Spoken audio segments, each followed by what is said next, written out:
మనం కూడా గుర్తుపెట్టుకోవాలి. ఎవరిని మనం అన్యాయంగా నిందిస్తామో వారి ఉసురు కారణంగానే మనం దెబ్బతింటామండి, అనుమానం ఏం లేదండి. అక్కడ ఒక తొందరపాటు మాట తిట్టు ఎవరినైనా మన బంధువుల్ని మిత్రుల్ని నీలాపనిందలు వేసి తిట్టే ముందు బాగా ఆలోచించుకోవాలి. అలా అనవసరంగా నిందించిన వాళ్ళు రామాయణంలోనే బాధలు పడ్డారు మహానుభావులు, మామూలు వాళ్ళు కాదు.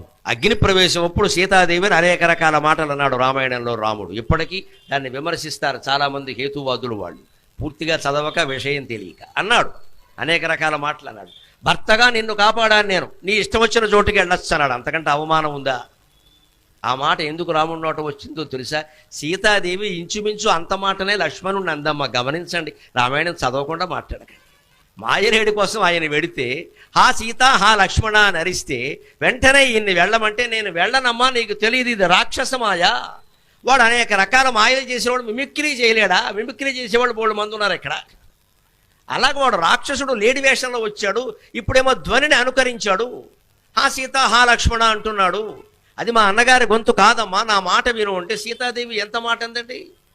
వెళ్ళట్లేదని, మీ అన్నగారు చనిపోతే నన్ను పెళ్లి చేసుకుందామని చూస్తున్నావు, నేను అగ్ని ప్రవేశం చేస్తాను కానీ నీకు లొంగను అంది ఆవిడ. అంత మాట లక్ష్మణుడిని అనొచ్చా? అందువల్ల ఆవిడికి పట్టిన గ్రహస్థితి చూడండి. ఆ లక్ష్మణుడు చూస్తుండగానే అగ్ని ప్రవేశం చేయాల్సి వచ్చిందమ్మా. అనవసరంగా లక్ష్మణుని నిందించినందుకు దాని ఫలితం సీతాదేవికి తగిలింది కదా.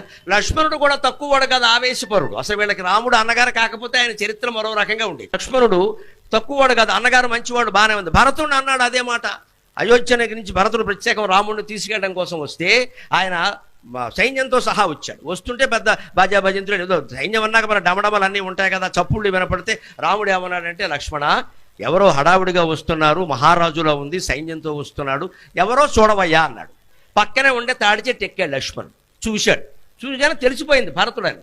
భరతుడని చెప్పచ్చు కదా, చెప్పలేదండి. ఇంకా తాడి చెట్టు దిక్కుండానే పైనుంచి హిజ్ మాస్టర్స్ వాయిస్ వాళ్ళ గొట్టం పెట్టి మాట్లాడాడు. ఏమిటో తెలుసా? దుర్మార్గుడు భరతుడు, వాడికి మనం ఇక్కడ కూడా క్షేమంగా ఉండడం ఇష్టం లేదు, నిన్ను నన్ను చంపడం కోసం వస్తున్నాడు. ఇంత మాట అవసరమా? భరతుడు అలాంటి వాడా? వాళ్ళకి తోబుట్టువు కదా.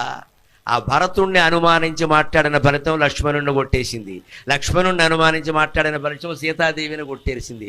సీతాదేవిని అనుమానించి మాట్లాడిన ఫలితం రాముణ్ణి కొట్టలేదు, ఎందుకంటే ఆయన అనుమానించలేదు. కేవలం ఆవిడ వేదవతీదేవిగా ఆ అరణ్య పర్వంలో మాయమైంది. మళ్ళీ వేదవతి వెళ్ళి సీతాదేవి రావాలంటే ఈ మాటలన్నీ అనాలి, ఆవిడ అగ్ని ప్రవేశం చెయ్యాలి. అందుకోసం రాముడు అన్నాడు, రాముడు పరమాత్మ పరబ్రహ్మ, అందుకని ఆయనకి ఆ కర్మఫలం తగలేదు.